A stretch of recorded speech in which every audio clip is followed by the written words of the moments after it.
What's up YouTube? This is Kojitech. Today I'm gonna show you how to do end screen. But please, if you haven't subscribed to my channel, do so to subscribe. Please, let's get started. 1. Click profile.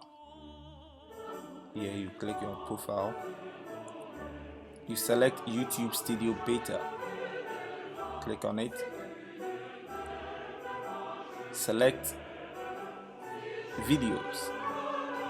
Yes, click on videos. Choose any video you want to use for your end screen. Choose any video.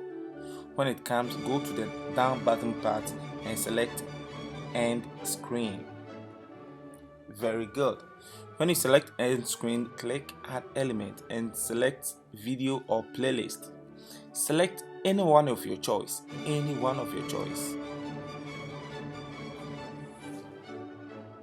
Okay, use video and select any of your videos that you want to use for your end screen.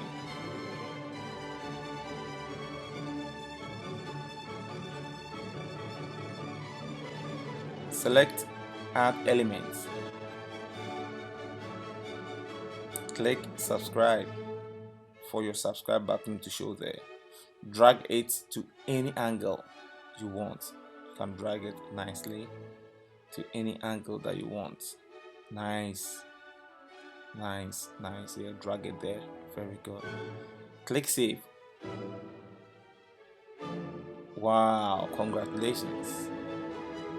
Now let's go to the video we selected and check if the end screen worked. Okay, let's drag it. Wow, the end screen has worked perfectly. So please kindly like and subscribe to my channel.